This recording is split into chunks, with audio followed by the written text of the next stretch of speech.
আমার স্বামীর দ্বিতীয় বিয়ে তোড়জোড় চলছে, আর এই কাজে সবচাইতে উৎসাহ ছিল আমার শাশুড়ির। সে আমার ননদকে নিয়ে প্রতিদিন এ বাড়িতে ও বাড়িতে মেয়ে দেখতে যেত। অবশ্য আমাকে ভুলেই যেত। আগে ননদের সাথে সম্পর্কটা আমার ভালোই ছিল, কিন্তু সে এখন আমাকে এড়িয়ে চলে। সে এখন তার মায়ের সাথেই তাল দিচ্ছে। আজকে আমার শাশুড়ি ঘরে ঢুকেই আমাকে ডাকতে শুরু করলেন। আমি দৌড়ে গেলাম তার কাছে। তিনি পান চিবোতে চিবোতে বললেন, তারপর কি চিন্তা করলা? এখানে থাকবা নাকি যাইবাগা বাবার বাড়ি?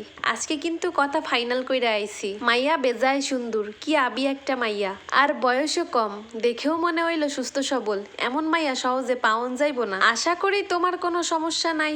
উনি একাধারেই কথাগুলো বলতে লাগলেন। আমার মুখ দিয়ে কোনো কথা বেরোচ্ছে না। ঝাপসা চোখে নিচের দিকে তাকিয়ে রইলাম। হঠাৎ সুজন মানে আমার স্বামীর আগমন। সুজনকে আসতে দেখেই আমার শাশুড়ি দৌড়ে গিয়ে বললেন, আইসোস বাবা, আইসগা যে মাইয়া দেখা আইসি, বেজায় সুন্দর, এক কথায় অসাধারণ। তুই কবে সময় দিতে পারবি এবার বল? তোকে তো দেখা শুই না বুঝা পনিবনা হইতে হইব। সুজন একটু ভেবে বলল, শুক্রবার যাওয়া যায়। বাবাকে জিজ্ঞেস করে দেখো তিনি সময় দিতে পারবে কিনা, ওই দিন ফ্রি থাকবে কিনা। বাকি দিন তো আমার অফিস থাকে, তুমি তো সব জানোই। সুজনের মুখে এরকম সহজ সরল কথা শুনে বুকের ভেতরটা আমার মোচড় দিয়ে উঠলো। কোনোভাবেই নিজেকে সামলাতে পারলাম না। দ্রুত সেখান থেকে সরে এসে রুমে চলে আসলাম। রুমে এসেই দরজায় খিল দিলাম। সত্যি সত্যি কি সুজন তাহলে এবার বিয়েটা করেই ফেলবে? নিজের মনকে কোনোভাবেই বোঝাতে পারছি না, কোনোভাবেই বিশ্বাস করাতে পারছি না। নিজেকে খুব তুচ্ছ লাগছে। একটা সন্তানের জন্য হাহাকার করতে করতে বিয়ের প্রায় 7টা বছর পার হয়ে গেল। আমার বাকি জীবনটাও হয়তো সুজনের জন্য হাহাকার করতে করতেই কেটে যাবে। সুজন রুমে আসে। সে আমাকে দেখেও না দেখার ভান করে দ্রুত কাপড় চোপড় নিয়ে সোজা ওয়াশরুমে চলে যায় স্নান করতে। অবশ্য গত 3 মাস যাবৎ সুজন তো আমার সাথে কথাই বলে না কোনো দরকার ছাড়া। আর এখন তো বিয়ের ডিসিশন নিয়েই ফেলেছে, এখন আর কি বা কথা বলবে। আগে আমাকে কাঁদতে দেখলে আমার সামনে হাঁটু গেড়ে বসে থাকতো, চোখের জলগুলো নিজের হাতে মুছে আমাকে জড়িয়ে ধরে বসে থাকতো। আর এখন আমি তার চোখের সামনে, কিন্তু মনের অন্তরালে। এখন আমার কান্না ভেজা চোখ তার মনকে আর স্পর্শ করে না। এখন আমি শুধুমাত্র তার কাছে বিরক্তকর একটা আগাছা। পরিবারের অমতে বিয়ে করেছিলাম ক্লাসমেট সুজনকে। কতই না ভালোবাসা ছিল আমাদের। টিউশনের টাকা জমিয়ে জমিয়ে দুজন দেখা করতাম। কখনো রিক্সায় যেতাম না, কখনো পায়ে হেঁটে নয়তোবা বাসে যাতায়াত করতাম, শুধুমাত্র 10-20 টাকা বাঁচানোর জন্য। সারাদিন না খেয়েও দুজন হাঁটতাম। আসলে তেমন টাকা ছিল না তখন। যা সেভিংস করতাম তা দিয়ে টুকিটাকি সুজনের জন্য গিফট কিনতাম। অবশ্য ভালোবাসায় সুজন আমার থেকেও এক ধাপ এগিয়ে ছিল। আমাকে একটা ছোট্ট বাচ্চার মতো আগলে রাখতো। এই ছেলেটার জন্য কখনো আমার মন খারাপ হতো না। হাজারো কষ্ট নিয়ে যদি সুজনের সামনে দাঁড়াতাম, তাহলে সে এক নিমিষেই সব কষ্ট ভুলিয়ে দিত। দুই ফ্যামিলির চাপ যখন নিতে পারছিলাম না, তখন দুজন ডিসিশন নিলাম পালিয়ে যাব। যে ভাবা সেই কাজ। দুজন দুটো কাঁধে ব্যাগ ঝুলিয়ে চলে গেলাম সোজা বনানীতে। তারপর রেজিস্ট্রি অফিস থেকে বিয়ে করে ফেললাম। রাস্তা থেকে দুজন সাক্ষী খুঁজে নিয়ে গেছিলাম। পুরোটাই অ্যাডভেঞ্চার লাগছিল। কিন্তু বিয়ের ঠিক আগ মুহূর্তে সুজনের মুখে আধার নেমে এলো। বাবা মায়ের জন্য তার অনুশোচনা হচ্ছে। তার এই অন্ধকার মুখ দেখে একবার মনে হচ্ছিল বাড়ি ফিরে যাই, কিন্তু পারিনি। হঠাৎ সুমন আমাকে পাশে রেখে বলল, সে আমার হাতে হাত রেখে বলল, চলো একবার মন্দির থেকে ঘুরে আসি, অন্তত শুভ কাজ করার আগে ঈশ্বরের আশীর্বাদ নিয়ে আসি। তারপর আমরা দুজন মিলে মন্দিরে গেলাম। এরপর ঈশ্বরের আশীর্বাদ নিয়ে চলে এলাম।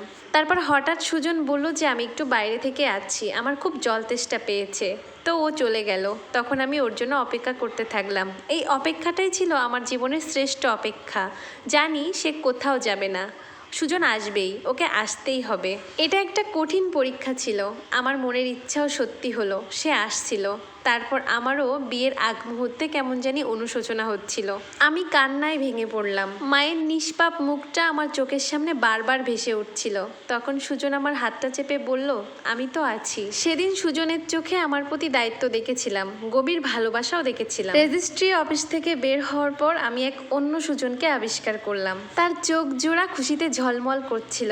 আমি তখন তাকে বললাম, একটু আগেই না তোমার মন খারাপ ছিল? তখন সে ঠান্ডা গলায় আমাকে বলল, ততক্ষণ পর্যন্ত তুমি আমার বউ ছিলে না। তখন কাছের মানুষগুলোর জন্য খুব আফসোস হচ্ছিল যে আমার এমন একটা শুভ দিনে কেউ আমার পাশে নেই। কিন্তু সেই আফসোসের জন্য তোমাকে বউ হিসেবে পাওয়ার আনন্দটা তো বিলীন হতে দিতে পারি না। তুমি এখন পার্মানেন্ট ভাবে আমার জীবনে চলে এসেছো।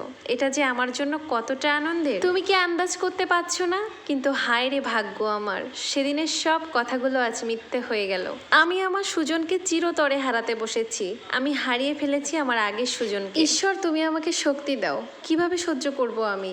বারবার পুরনো স্মৃতিগুলো মাথায় চেপে বসেছে, পুরনো কথাগুলো বড্ড মনে পড়ছে আজ। সেদিনের পর থেকে আমি আর সুজন একসাথে ঘুমাই না, আমি নিচে বিছানা করে ঘুমাই। একটা বারের জন্য সুজন আমাকে ডাকেনি, এখন সে আমার মুখে আর মায়া খুঁজে পায় না, আমার শরীরে আর কোনো মাদুকা খুঁজে পায় না।